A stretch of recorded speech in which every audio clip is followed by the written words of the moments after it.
ส่อู่วันนี้เลยนี่เนาะเลยอ๋ออู่แต่งบ่เนี่ยนะ เลย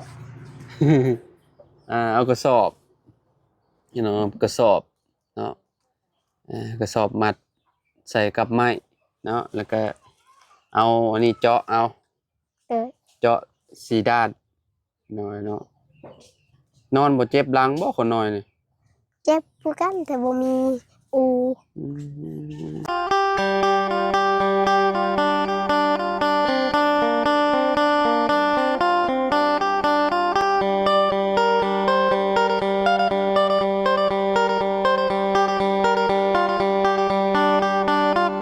อยู่ในและก็ต่างประเทศพี่น้องเนาะเปิดภาพมามื้อนี้พี่น้องก็อยู่ที่เฮือนน้องบายพี่น้องเนาะบ่ได้เข้ามาหาน้องบายนี่ก็ค่อนข้างสิประมาณเดือนแล้วได้พี่น้องบ่แม่นเดือนปลายแล้วบ่จักเนาะบ่ได้เข้ามาหาเพิ่นนี่เนาะโดนแล้วพี่น้องเนาะมาพบมาพ้อกันก็บ่ฮู้ว่าน้องเพิ่นอยู่เฮือนหรือบ่เนาะอ่านี่เนาะทางน้องยายเนาะสบายดีละ สบายดีอืมเราไปโรงเรียนบ่โดยขออนุญาตเด้อกำลังสิไปเฮียนกำลังสิไปบ่โดยไปใส่ลูกเลยไปลินเบ้าว่าอันน้องบายน่ะนะโดยไปลินปะลินโดยโอ้เพิ่นปะลินแซ่น่ะโดยไปลินกับหมู่เอ่อเพิ่นไปแต่โดนแล้วบ่โดนแหละ เพิ่นบ่ได้เฮ็ดเวียกบ่นั่นนี่เฮ็ดแต่มันเมื่ออ๋อหากนมาโดยหากนมาแต่เวียกแล้วก็ไปลินโดยไปลินแล้วนี่ก็ไปเลยเพิ่นเฮ็ดเวียกหยังน่ะเฮ็ดงานเฮ็ดงานหยังเนาะ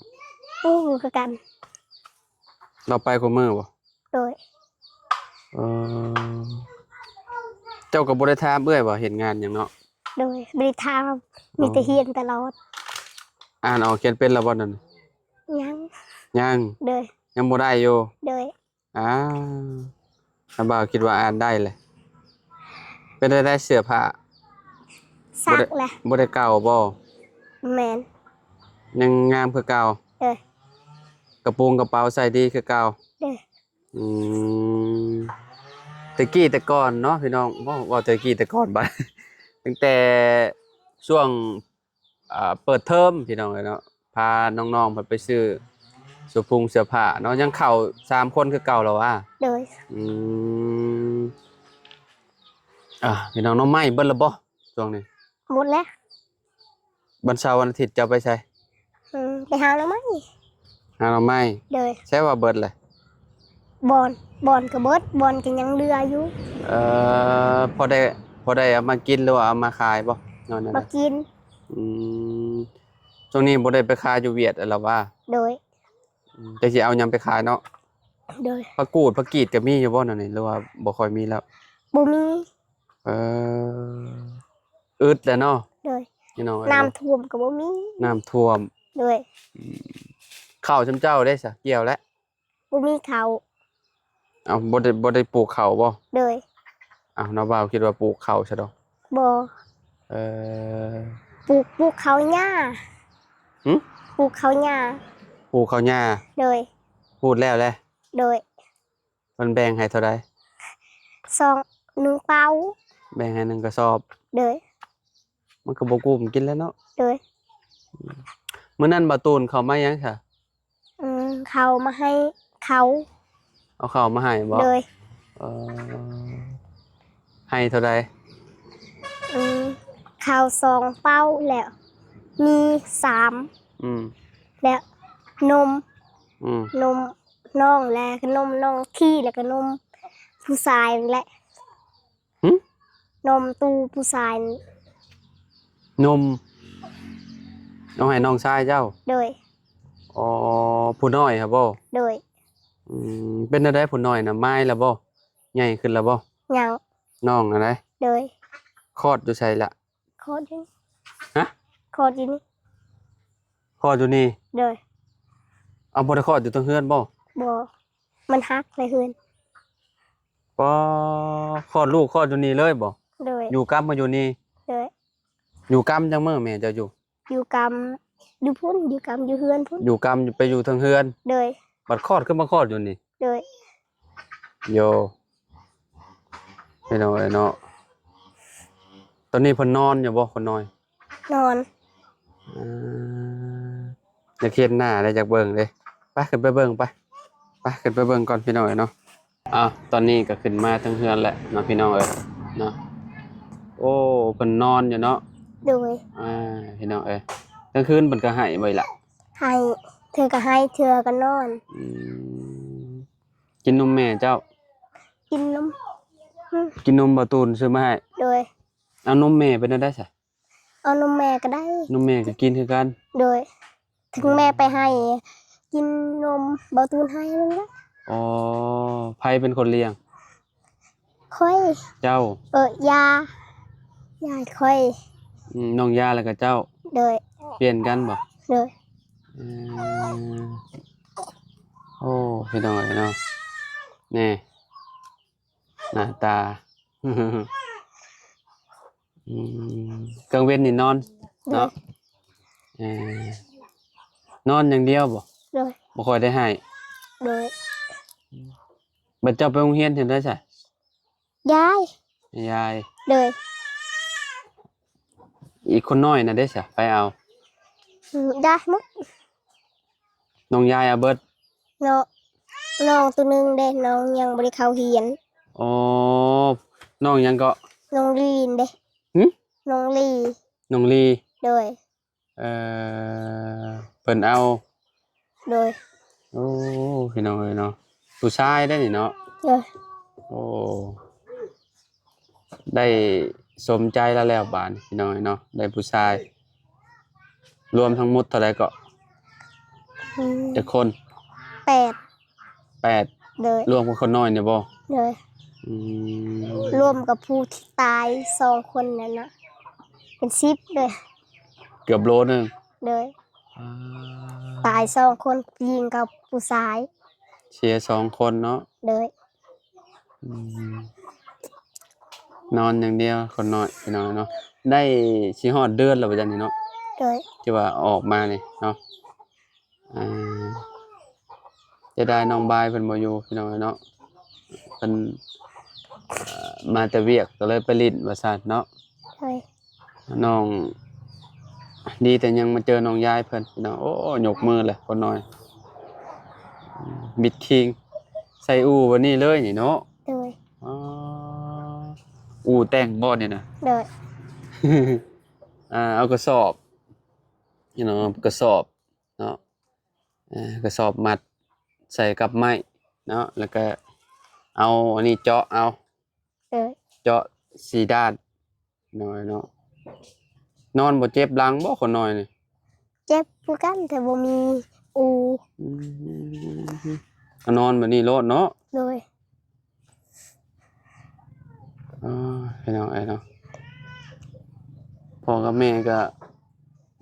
ถ้าเพิ่นบ่อยู่เพิ่นก็ให้น้องลีเอาว่าซั่นเวลาไปเวียกไปหยังเนาะโดยให้เพิ่นนอนบ่ได้มีแนวหยังโปงให้คนน่ะนี่แนวครอบแนวหยังน่ะบ่มีปลาบัดนี้เลยบ่โดยปลานอนบัดนี้เลยเนาะแมงวันยุงก็กัดคนแล้วพี่น้อยเนาะหลังจากที่เบิ่งคนน้อยพี่น้อยเนาะใกล้สิฮอด2เดือนแล้วบ่จักเนาะเฮาก็บ่ได้เข้ามาแต่โดนแล้วพี่น้องเริ่มใหญ่แล้วเนาะยายเนาะโดยจังน้อยนี่ก็คู่กันกับผู้หนึ่งน่ะชื่อหยังอันนั้นน่ะผู้นึงเยือนน่ะฮะผู้นั้นบ่แม่นซื้อที่โดยอันนี้เด้ยี่ฮะเฒ่ายี่เฒ่ายี่โดยคนสุดท้ายชื่อยี่โดยกกนี่บายเนาะบายแล้วก็เจ้าเป็นคนที่เท่าใดที่3ผู้หนึ่งน่ะชื่อได้ผู้ชายน่ะเท่าลายโดยใกล้ๆน้องบายชื่อลายโดยแล้วก็ชื่อยายแล้วก็ลี่แล้วก็กีและที่วีที่โดยและเฒ่ายี่โดย โอ้ โอ้พี่น้องเอ้ยเนาะเอาเสากันยังคือเก่าพี่น้องเอ้ยเนาะทางเฮือนน้องยายพี่น้องเอ้ยเนาะเสาเพิ่นตากฝนแล้วมันก็เริ่มแห้งเริ่มหยังแล้วมันก็อ่าบ่นั่นแหละบาดนี้พี่น้องเอ้ยเนาะบ่แตกบ่หยังแหละบ่ค่อยแตกแล้วเนาะ ตัวนี้แตก แต่ก็ยามมันแหละสำใดสำหนึ่งบ่เป็นหยังดอกเวลาอันนั้นเฮาเฮ็ดเฮาก็ตัดออกอยู่แล้วเสาตัวนี้น่ะแก่นแฮงอ่า แล้วก็เสาตัวนี้ เสาตัวนี้เนาะเสาตัวนี้เสาตัวนี้แล้วก็ตัวลุมน่ะสิเป็นไม้เก่าอยู่เนาะ เลย อันนี้บ่แตกเลยพี่น้องเอ้ยนี่ ไม่เก่า ไม้เก่ามันเป็นเสาเก่าเนาะคือสิอยู่โยงคงกระพันอยู่ได้ซำนี้เนาะเฮือนเพิ่นพี่น้องเอ้ยเนาะแล้วก็ตีนมันตีนเสาพี่น้องได้อยู่เก้าเนาะเขาว่าเก้าต้นอันนี้เก้าอันนี้เก้าเนาะ เลย ก็ยังยังคือเก้าพี่น้องเอ้ยเนาะเฮือนเราเบิดพ้นเบิดหยังก็หนาวแล้วบาดนี่เนาะลมสิพัดเข้าวุ่นแล้วบาดจักหน่อยนี่เนาะยายเนาะ เลย โอ้เสื้อผ้าก็ตากกำอยู่พี่น้องเอ้ยเนาะ เลย โตเนาะถ้าบ่ติดค้ำไว้นี่โอ้ขอย่านล่มแล้วเฮือนเรานี่เนาะเอาค้ำไม้ค้ำเมียนค้ำจ่ายเต็มอยู่เนาะ เลย อืมเป็นได้นอนแต่ละมื้อหลายคนนอน เลย นอนสบายอยู่บ่ บอ หึ บอน อนแบบเรียงกันเนาะ เลย เวลาฝนตกนี่มันสาดแบบนี้เจ้าก็เปียกอยู่ว่าเจ้านอนปิ่นหัวมาทางใดปิ่นหัวมาทางนี้บ่ เป็นหัวทางพุ่น ปิ่นหัวไปทางใดทางตะเวนออกพุ เลย เอ่อน้องบายนอนอยู่ไสซะ น้องบายนอนอยู่พุ่น ไส เพื่อนพุ่น นอนอยู่เฮือนพุ่น เลยเพื่อนหมู่ นอนอยู่เฮือนหมู่พุ เลย เอ่อเป็นหยังคือไปนอนอยู่เฮือนหมู่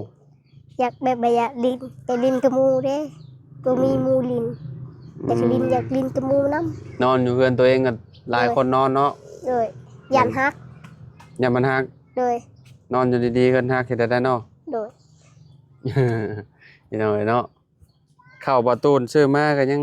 เหลืออยู่เนาะ เลย ยังเหลืออยู่กระสอบหนึงพี่น้อยเนาะกระสอบกับยังเหลือบ่หลายปานใดเนาะจะได้เปลี่ยนผ้ากระจาดใหม่ก็มันก็ต้องซื้อไม้ศอกไม้เส้นอีกนี่ไม้48นี่เพราะว่ามันบ่ได้มีอีหยังเลยพี่น้องสมมุติว่าซื้อเนาะนี่อันนี้ก็ไปเบิดเลยหักเบิดเลยโอ้ยเนาะไม้มันอึดบ่หรือว่าแนวใดเนาะแถวนี่ เลย ไม้แบบว่าไม้เฮ็ดโครงเคงนี่นะเนาะคือแบบเพื่อนเพิ่นนี่นักอันนี้เลยพี่น้องเพื่อนน้องยายนี่เนาะหาเงินก็เลี้ยงลูกเพื่อสิใหญ่เนาะ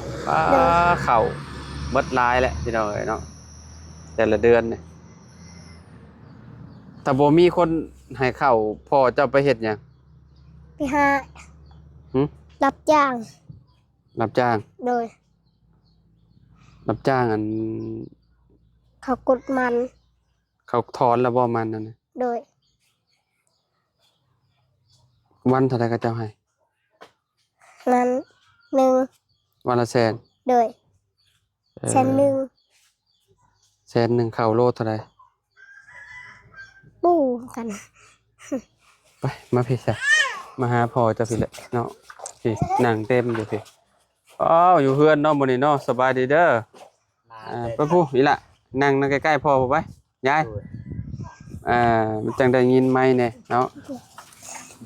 มาแต่ไส มาจะตัดอันนั้นต้นมัน ฮะ ต้นมัน มาแต่กนมัน ตัดต้นมัน ตัดต้นมัน เลย ต้นมันแท้น่ะ มันเอาเอง อ๋อสิถอนมันแล้ว เลย ทอนเลย เออ ลังมีเรียงลายอะไรจังเอาแฮ ตัวใหญ่อยู่บ่ น้อยๆอยู่ ก็เจ้าไฮโลเท่าใดมัน โลละพัน โลละพันกะว่าสิได้เท่าใดปีนี้ จักสิงามดูบอยยังพันหูอยู่เด้ อืม าวเป็นหยังละบาดนี่ห้องเลยอืม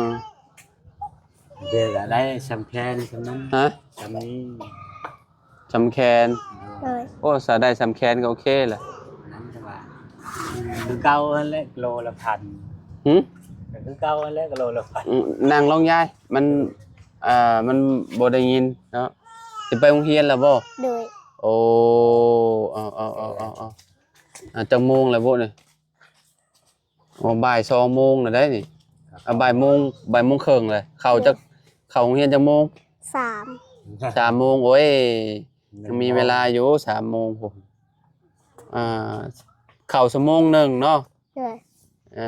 ไปฮอดโรงเรียน3โมงเข้าปึ๊บแล้ว4โมงออกนะนี่มาบ้าน